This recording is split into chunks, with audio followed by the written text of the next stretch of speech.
You're listening to Behind the Sermon from Three Crosses Church. Hello, church. Thank you for joining me. Today we are going full nerd as we look at John 1:1. So we're going to dip into the Greek behind the verse. But if that sounds a bit daunting, please don't switch off. I'm going to try and make it as clear as I can and walk you through it. And if you hang in there for a few minutes, we're going to arrive at something that is maybe surprising and certainly, I think, helpful, that points to how we should read the Bible, whether we're reading it in Greek or English or any other language. This verse has long been at the centre of controversy, especially around the Arian heresy. So Arianism teaches that the Son or the Word was created. Now, that doesn't mean that he's on the same level as the rest of creation, but it also means that because he was created, he's not eternal and so not fully God. And John 1:1 is one of the key places that that question is debated. So let's get into it. Now, we need to first understand the reason for the confusion before we clear it up. And to grasp that, we need to understand how nouns work in Koine Greek. And Koine Greek is just the kind of ancient Greek that the Bible was written in. So in English, we distinguish between a flower and the flower. So a flower is any flower and the flower is like the flower, what you're thinking of one particular flower. So if we say pick a flower, we mean that you can pick any of them. And so we say that is indefinite. It doesn't refer to any particular one. And so we call the word a or at the indefinite article. If we say the flower, we mean like pick the flower, a particular flower, and so we call that definite. And so the word the is the definite article. So at is indefinite, the definite. Now, Greek does that a little bit differently. If the noun is definite, it usually has an article. But if it's indefinite, there just is no article. Okay, so that's different to English that has a different article or at. These are just differences that exist between languages. And the reason this matters in John 1:1 is because of one more difference between English and Koine Greek. So in English, there are some words that are definite, but we don't actually use the definite article. So, for example, we do that with names. So if someone's name is Fred, we don't say, the Fred picked a flower. We say, Fred picked a flower, even though that we understand that Fred is definite because it refers to a particular person. It refers to Fred. But if we're speaking in Greek, we would usually say the equivalent of the Fred. And why this matters in our verse is because in the same way that in English we don't say the Fred, we also don't say usually the God. In a sentence like God said to the people, we don't say the God said to the people. That would sound unnatural to us. But again, in Greek, you usually do use the article. So in Greek, if we use the article with God, we mean the God of the Bible, the particular God that we're referring to. Whereas if we have the word God without the article, it would often or generally mean a God, another God, not the particular God that you're referring to. And this is the crux of the problem, because in John 1:1, the word God is used without the article. causing some people to translate it as a god. So this is where we're going to get into some Greek. So the text says, en arche han hot logos. So en arche is in the beginning. Han is, so we call this a verb, the doing word is was, and then we have hot logos. And hot logos, so logos is word, the hot part of it is the article, right? The word. So en arche han hot logos, in the beginning was the word. Next phrase is kai hot logos han proston theon. So kai is and. Hologos, we've had that one before, that's the word. And the word han was, we've had that before. Proston theon, pros is with. Ton theon is God, theon is God. And the ton part is the article. So, and the word was with God, because we don't say the God. So, and the word was with God. And then the third phrase, kai theos han hologos.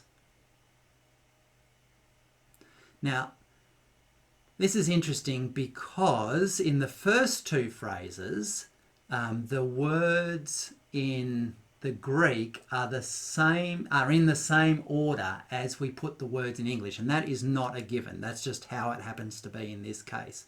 But in this third part, the words in the Greek are different to the order that we'll put them in English. But kai and the subject is hot logos, so in English we've got to put that first. So and the word, then we need a verb, han was God, except that here the word theos, God, does not have the article in front of it. So you can see that if someone from an Aryan religion comes to your door and showed you that, you might on the surface be inclined to believe what they're saying. There is no article there.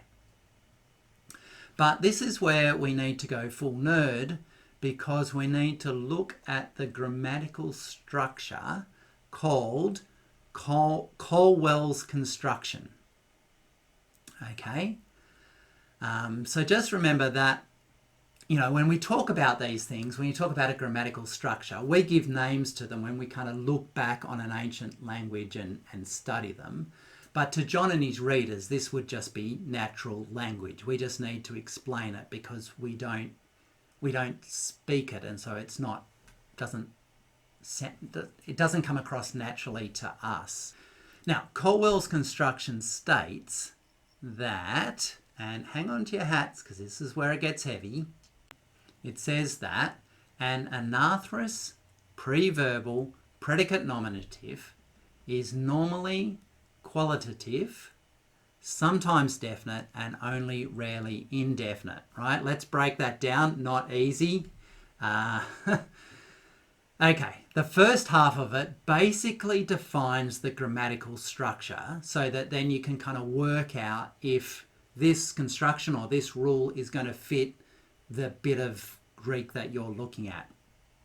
So it needs to be an anarthrous preverbal predicate nominative. So let's work backwards through that. A predicate nominative is the part of the sentence that explains or renames the subject of the sentence. So for example, in the sentence, Jill is a doctor is the predicate because it explains Jill.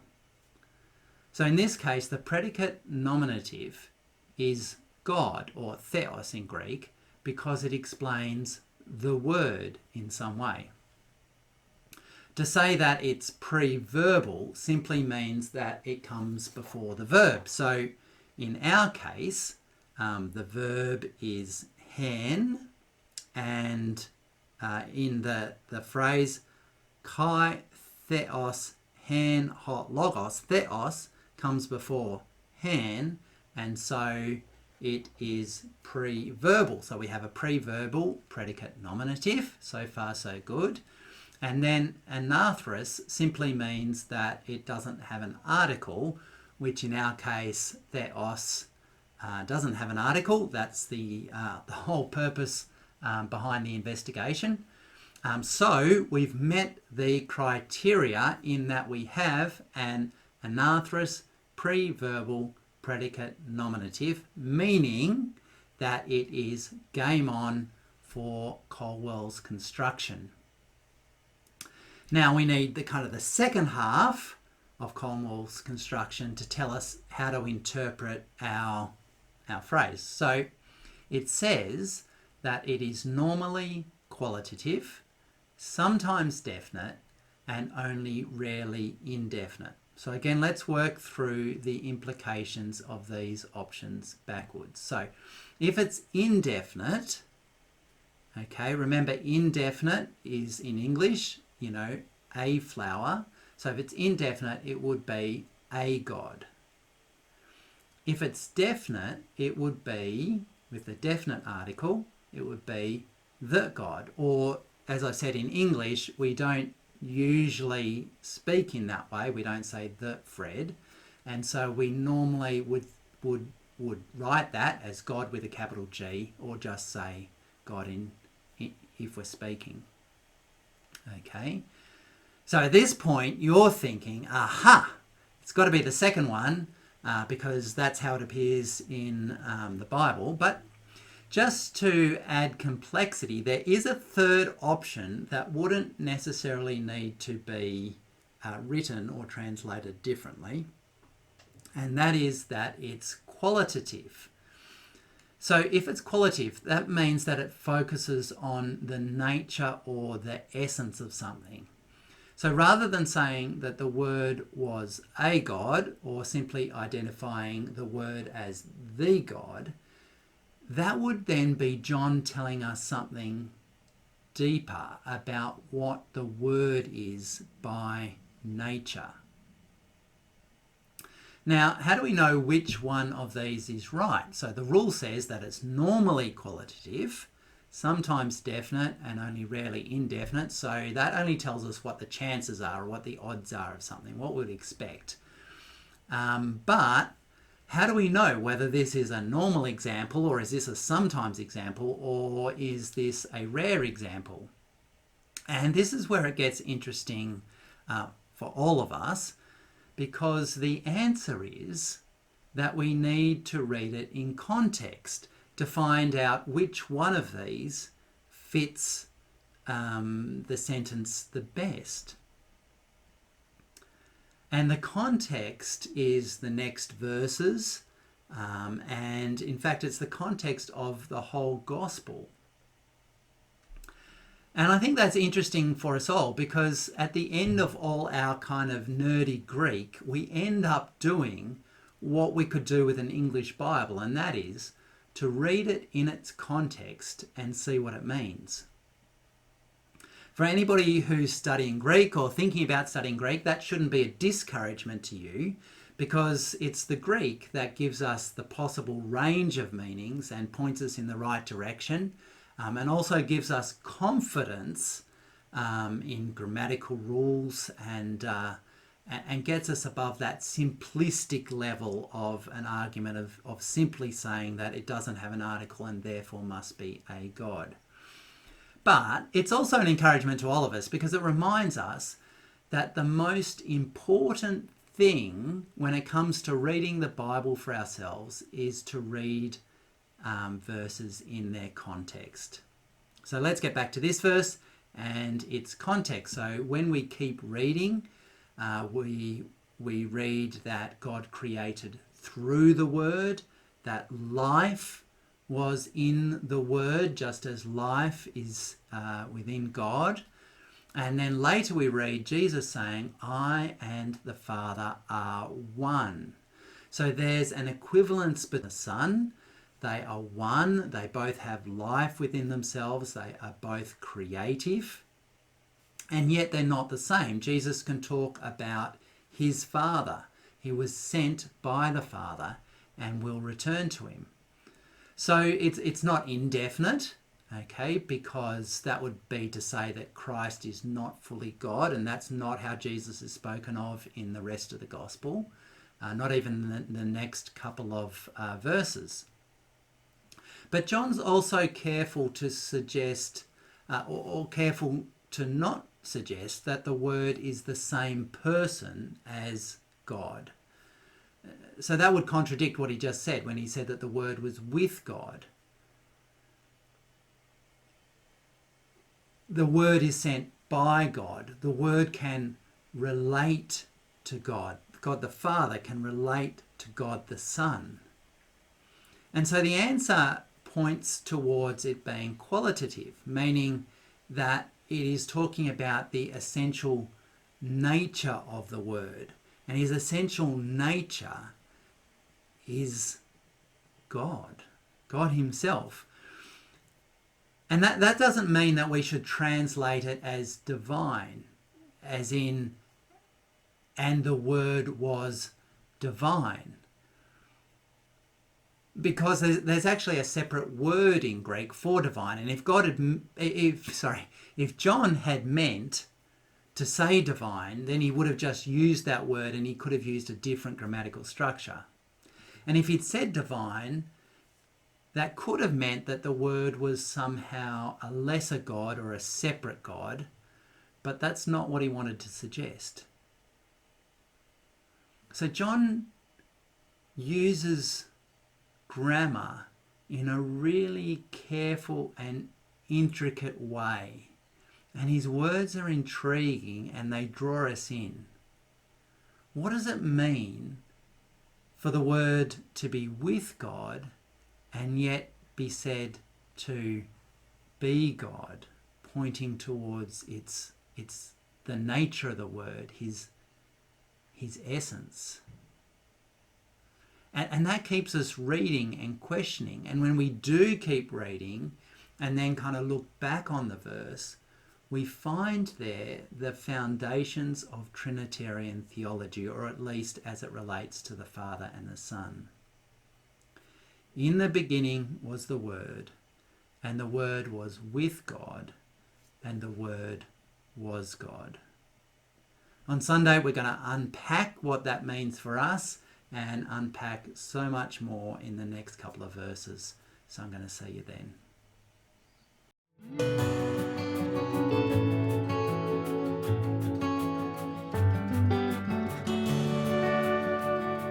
Three Crosses Church exists to know and glorify God by being and making disciples who love, trust and obey Jesus.